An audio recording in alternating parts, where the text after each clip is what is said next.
हाय, hello, नमस्कार. पुन्हा एकदा सगळ्यांचं आपल्या यूट्यूब चॅनलमध्ये स्वागत आहे. तर आत्ता ना आपण जातो आहे काजूमध्ये. मी एकदम तयार आहे बघा. लागला काजू. सकाळ बघा किती छान झाली आहे आणि ऊनसुद्धा पडलेलं आहे मस्तपैकी. तर आता आपण काजूच जातो आहे कारण की बोंडं वगैरे झाली आहे. आपल्याकडे माणसं पण होती, पण आज माणसं होती पण कॅन्सल झाली. तर मग आता घरचेच आम्ही सगळे आलो आहे. तर चला काजूच जाऊया. आणि आता कसं माहिती आहे का, काजूचा जो काही सीझन आहे ना तो आता थोडा फास्ट आहे कारण की सगळं आता काजू आपल्या तयार होतात, त्याच्यामुळे जावं लागते. आणि आता खाली पडलेली काजू आहे ना ती काय मिळण्यातली नाही कारण की शालजू खाऊन टाकते त्याच्यामुळे. तर आता जेवढ्या काय मिळतील तेवढ्या आपण काढणार आहोत दुपारपर्यंत आणि नंतर मग घरी जाणार. तर बघूया किती का मिळतात, काय मिळतं. आणि आता काजूचा सीझन कसं आहे माहिती आहे का, वर्षातून एकदा येतो पण चांगला फायदा देऊन जातो. ओल्या काजू असतील, सुक्या काजू असतील, त्याच्यामुळे चला आता जाऊया आतमध्ये. आपली तिकडे बाग आहे ती बघा, समोर तुम्हाला बघायला मिळेल. तर चला जाऊया आतमध्ये. तर चला आतमध्ये तर आपण आलो आहे आता. तर आपल्या इथे ना फणससुद्धा आपण नंतर बघूया जाऊन लागलेत तर बघूया. तर ही बघा बोंड ना असे तयार होत आहेत, एकदम पिकलेलं आहे. तर चला जाऊया. तर आता आहे ना ऑलमोस्ट आपल्या काजू ज्या आहेत ना, म्हणजे सुक्या बऱ्यापैकी आपण रोज काढतो आहे, त्याच्यामुळे कमी होत आहेत. पण तशाच ना सगळ्या ज्या काही ओल्या बिया आहेत ना त्या पण झपाट्याने परत तेवढ्याच म्हणजे सुकत चाललेलं. त्याच्यामुळे ना आपल्याला दरवेळी काजूमध्ये यावं लागतं आहे आणि जे काही आपली बोंड आहेत ते आपल्याला जमा करावी लागतात.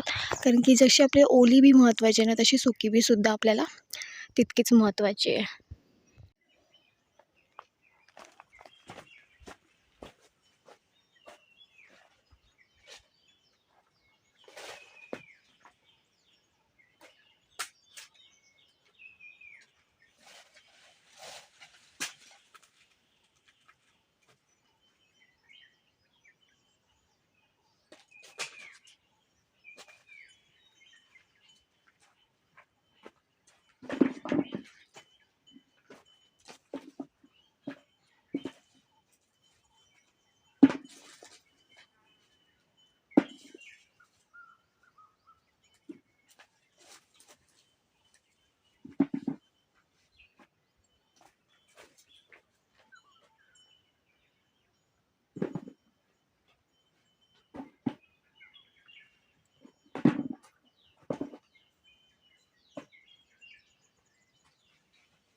भयानक ऊन आहे हे बघा, बघायला मिळेल तुम्हाला.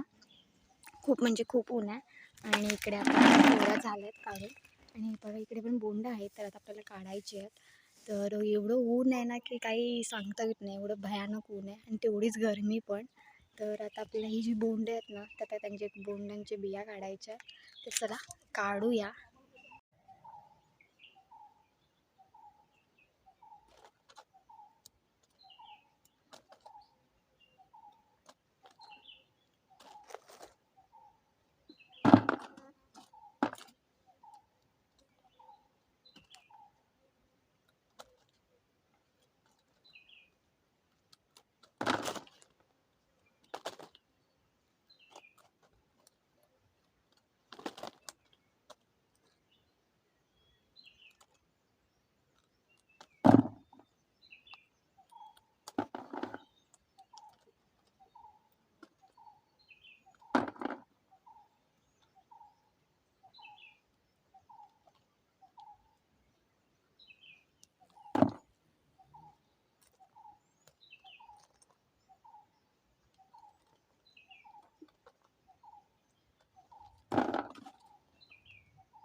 तर आता थोड्याफार काढून झालेल्या आहेत आणि खूप ऊन आहे आणि ह्या उन्हातून ना खरं तर काम ना अजिबात होत नाही.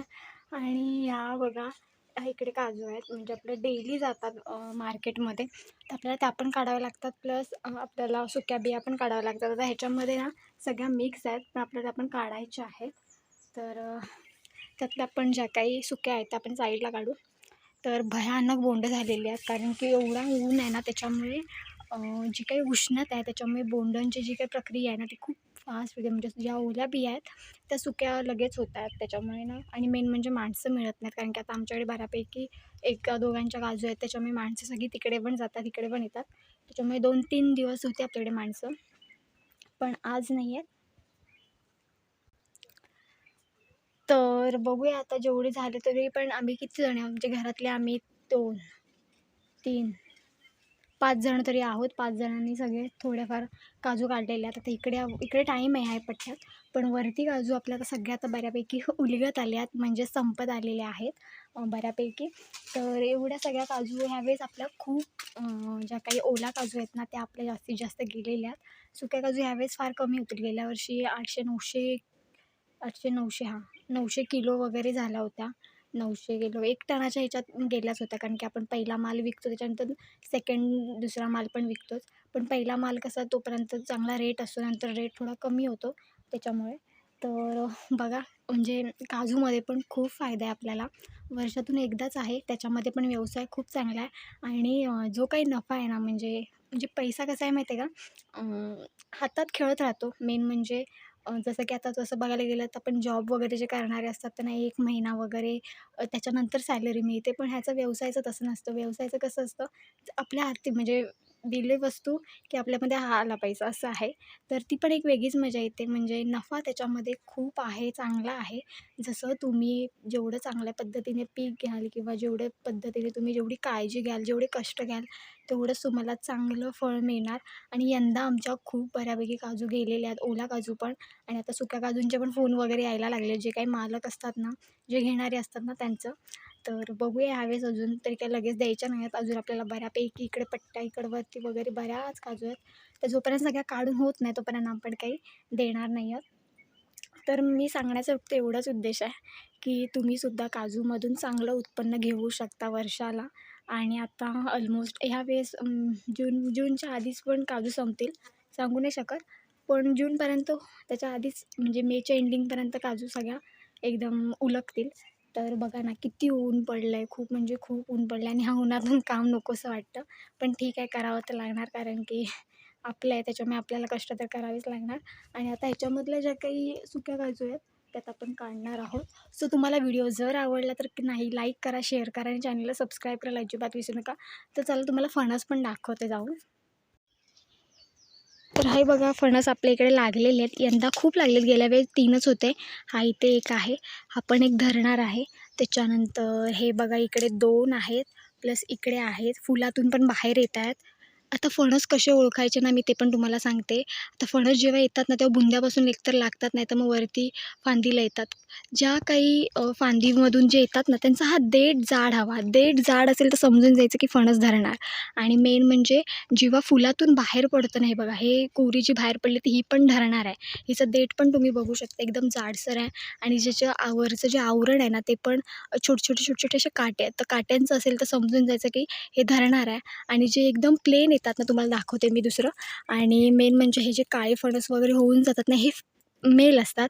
आणि जे धरतात म्हणजे आपले फणस ते फिमेल असतात. म्हणजे नर मादीचा प्रकार ह्याच्यामध्ये असतो. आता तुम्हाला मी दाखवते, जी कोरी धरणार नाही ना ती पण दाखवते. तर यंदा आपले एवढे सगळे फणस लागलेले आहेत. तर हे बघा, आता हिला एक कुवरी आली आहे, तर ही कुवरी धरणार ना, तर वरची जी काही ह्याचे बघा केवढीशी आहे बघा, तर ही एकदम प्लेन आहे वरून. आणि अशा तुम्हाला काटे असे दिसणार नाही छोटे-छोटे, तर ही गळून जाणार. आणि याचा देठ पण बघा किती. मेन म्हणजे ना फांदीवर कसे येतात, तर फांदीचा जो खालचा भाग असतो म्हणजे हा भाग, याला चांगल्या कुवऱ्या येतात. पुढे जर अशा भागाला वगैरे येत असतील तर त्या धरत नाहीत. जसं की हा बघा इकडे धरलेल्या आहेत. आता हे पण फुलातून बाहेर आल्याने ह्याला बघा, ही जी कुवरी आहे ना, तिला छोटे-छोटे असे ना काटे दिसतात. म्हणजे हे जे काटे दिसतात ना, तसेच इकडे पण दिसतात. तर ही पण कुवरी धरणार, ही पण कुवरी धरणार. आता ह्याच्यातून जी येईल ती आपल्याला सांगू शकत नाही, कारण की ती धरेलच, पण धरू शकते. कारण की याचा देठ पण बघा केवढा आहे. याचा पण देठ खूप मोठा आहे. तर असे आपले फणस हे धरणार आहेत. तसं असतं मेल आणि फिमेल नर मादीचा प्रकार असतो. प्रत्येक झाडामध्ये असतो. आंबा असेल, काजू असेल, फणस असेल त्याच्यामध्ये असतो. आणि जे असे गळून जातात ना खाली हे जे गळतात ना, तर हे मेल असतात. आणि जे धरतात ते फिमेल असतात. तर चला आता आपल्याला जाऊया वरती. तर हे बघा बऱ्यापैकी लागलेत हे यंदा फणस आपले. तर शेवटी आम्ही सगळा काजू ओतलेला आणि त्याच्यानंतर आतमधले ज्या काही हिरव्या काजू आहेत त्या साईडला काढलेल्या. आणि मग डायरेक्ट आपण घरी गेल्यावर तिथं सुकवायला टाकणार. तर इकडे आपण ओल्या 2 पिशव्या काढलेल्या ते ह्या मार्केटमध्ये आपल्याला जाणार पॅकिंग करून. त्याच्यानंतर इकडे आता भरायचं का वगैरे काम चालू आहे. तर हे बघा आता ज्या काही सुक्या आहेत त्या झाल्यात तर त्या भरायचं काम चालू आहे. तर आज आम्ही सकाळीच आलो होतो आणि 12च्या दरम्यान आता घरी जाणार. तर व्हिडिओ जर तुम्हाला आवडला तर नक्की लाईक करा, शेअर करा आणि चॅनलला सबस्क्राईब करा. अजून थोडे दिवस आपल्या काजूमध्ये काम असणार आहे आपल्याला. आणि इथून पुढचे पण व्हिडिओ तुम्हाला नक्की आवडतील. तर चला आता हे काजू आपण भरणार आणि घरी घेऊन जाणार. आता टाईम पण झाला आहे दुपारचा. तर चला बाय बाय. आणि व्हिडिओला आवडला तर लाईक, शेअर आणि चॅनलला सबस्क्राईब करायला अजिबात विसरू नका. आणि व्हिडिओच्या खाली जे हाईप बटन आहे ते तर दाबायला अजिबात विसरू नका. तर चला आता नवीन व्हिडिओ घेऊन आपण पुन्हा भेटू. तोपर्यंत बाय बाय.